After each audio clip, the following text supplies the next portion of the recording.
Assalamualaikum warahmatullahi wabarakatuh. Perkenalkan, nama saya Ian Kurniawan. Ya, pada kesempatan kali ini saya bersama dua rekan saya akan memaparkan materi tentang lingkungan informasi dan teknologi internasional.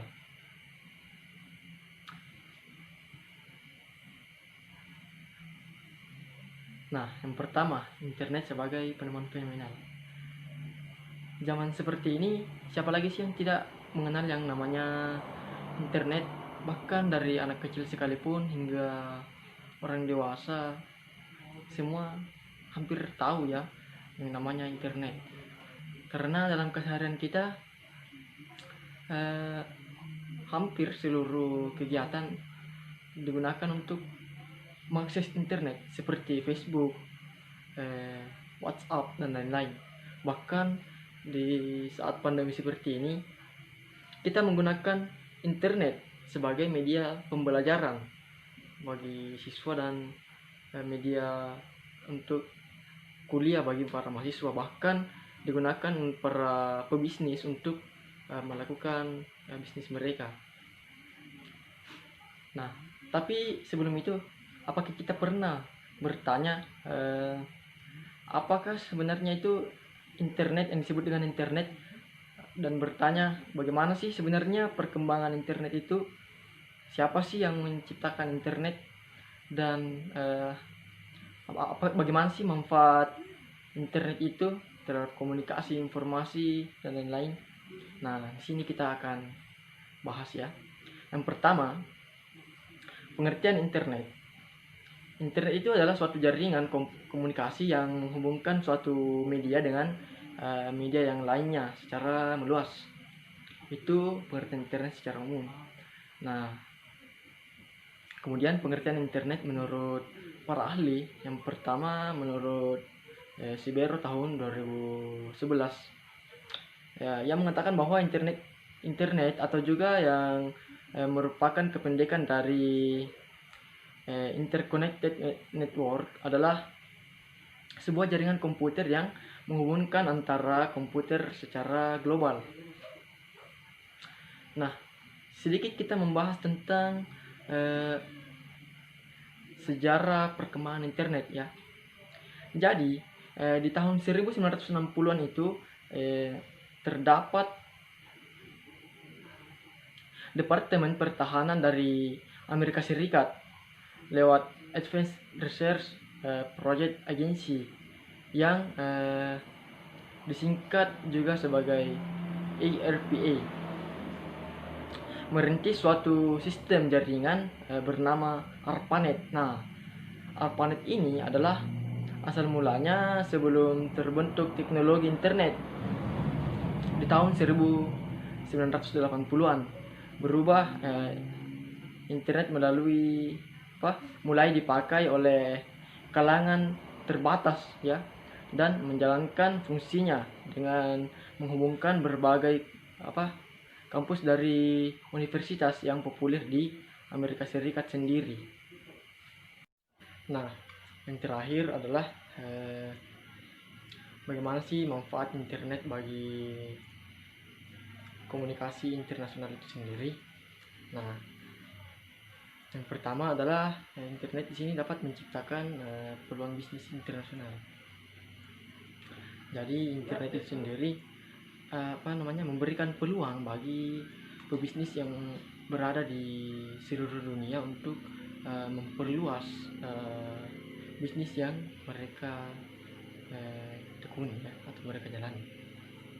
Kemudian bisnis ini juga menjadi memudahkan komunikasi bisnis. Jadi para pebisnis tidak perlu lagi mengeluarkan biaya yang besar untuk mendatangi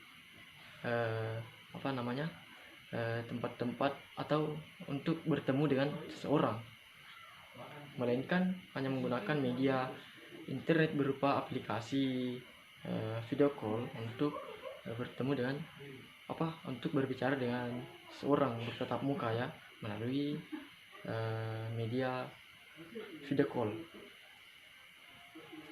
Nah, kemudian jangkauannya yang sangat luas dan sebagai media promosi ya. Jadi internet ini juga jangkauannya sangat luas. Kan dia berada di seluruh dunia ya, bisa diakses dari seluruh dunia. Dan internet ini pula bisa menjadi media promosi. Sering kita jumpai ketika kita menonton YouTube atau membuka Facebook, bahkan di Instagram, dan masih banyak lagi media yang sering dijadikan media promosi bagi perusahaan-perusahaan mempromosikan produk-produknya ya. Mungkin saya rasa itu pemaparannya dari saya. Selanjutnya akan dilanjutkan oleh kedua rekan saya, yaitu Muhammad Ali Imran dan Arfi Adiputra. Saya Ian Kurniawan, terima kasih.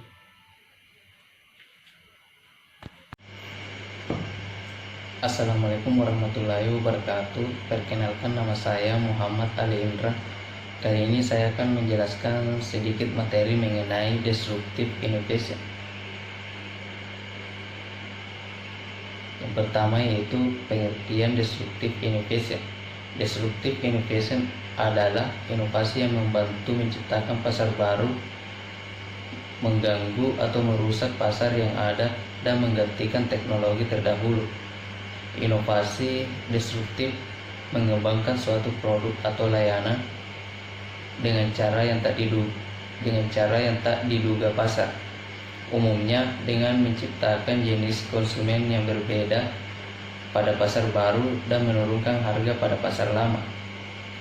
Teori disruptive innovation pertama kali diperkenalkan oleh Clayton Christensen pada tahun 1995. Ciri khas dari teori disruptive innovation adalah produk atau servis yang dihasilkan lebih murah dan lebih mudah dalam penggunaan bagi konsumen baru. Yang kedua yaitu syarat untuk menjadi disruptive innovation. Yang pertama, inovasi baru tersebut tidak berkembang secara linear dari teknologi sebelumnya. Yang kedua yaitu inovasi tersebut memanfaatkan pasar yang muncul pada saat inovasi lama sudah terlalu canggih dan kompleks bagi setiap pelanggan. Yang ketiga yaitu inovasi yang dihasilkan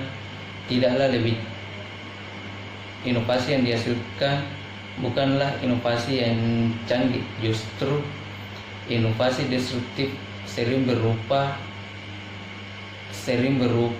inovasi yang lebih inferior dalam fungsionalitas bila dibandingkan dengan produk lama yang sejenis. Yang ketiga yaitu contoh disruptive innovation. Disruptive innovation telah terjadi di berbagai bidang industri, salah satunya di bidang industri pengiriman surat. Hadirnya email sudah lama menggantikan pengiriman surat fisik via pos, dan ini pun kemudian digeser lagi dengan hadirnya berbagai layanan instant messaging seperti WhatsApp, Facebook, dan sebagainya. Di bidang medis, radiografi didesak minggir dengan penggunaan teknologi berbasis ultrasound. Untuk penyimpanan data, kita juga menyaksikan sendiri betapa cepatnya pergeseran itu muncul menyusul temuan disket, lalu USB, hingga yang terbaru sistem cloud storage. Demikian juga dengan industri fotografi, publishing, manufaktur, transportasi, dan sebagainya. Itu semua adalah contoh bagaimana disruptive innovation sangatlah kuat dan strategis dalam mengubah wajah pasar di industri apapun juga. Itulah materi yang bisa saya sampaikan, lebih dan kurangnya mohon dimaafkan. Wassalamualaikum warahmatullahi wabarakatuh. Assalamualaikum warahmatullahi wabarakatuh. Nama saya Arbi Adiputra, NIM 90200117009. Pada kesempatan kali ini saya akan membahas mengenai daur hidup teknologi. Teknologi dalam tahap persediaan tidak akan menghasilkan suatu keuntungan. Sebaliknya, ketika teknologi menjangkau pasar, maka akan menimbulkan pendapatan. Terdapat 6 fase teknologi. Fase yang pertama yaitu fase perancangan teknologi. Yang kedua, fase penerapan teknologi. Yang ketiga, fase pengembangan teknologi. Yang keempat, fase pendewasaan teknologi. Yang kelima, fase penyulihan teknologi. Dan yang keenam, fase keusangan teknologi. Selama fase perancangan teknologi, pasar tidak akan memberikan respon terhadap teknologi itu sendiri. Ini adalah masa terpenting di mana para ilmuwan dan insinyur mengeluarkan uang banyak dan sesuatu yang penting untuk menciptakan sebuah teknologi, menciptakan sebuah prototipe, dan mencoba teknologi yang baru.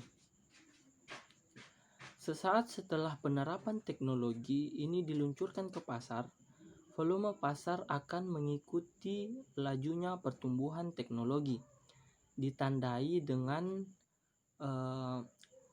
pertumbuhan awal yang lambat saat masa peluncuran dan akan semakin cepat setelah masuk pada fase pengembangan teknologi. Selama fase pengembangan teknologi, penetrasi terhadap pasar akan bergantung pada tingkat inovasi dan kebutuhan pasar akan teknologi. Pada titik tertentu, volume pasar akan mencapai puncaknya dan mulai merosot. Ini terjadi pada saat fase kedewasaan teknologi memasuki fase penyulihan, yaitu fase di mana teknologi tersebut memerlukan yang namanya suatu pembaharuan. Apabila perusahaan yang masih menggunakan teknologi lama pada fase ini, maka akan menghadapi situasi penyusutan market share dan pendapatan akan jatuh atau menurun. Adapun fase yang terakhir merupakan fase di mana teknologi telah dianggap usang, di mana boleh jadi teknologi tersebut hanya memiliki sedikit nilai atau tidak sama sekali. Mungkin itu saja yang bisa saya sampaikan. Kurang dan lebihnya mohon dimaafkan. Wabillahi taufiq wal hidayah. Wassalamualaikum warahmatullahi wabarakatuh.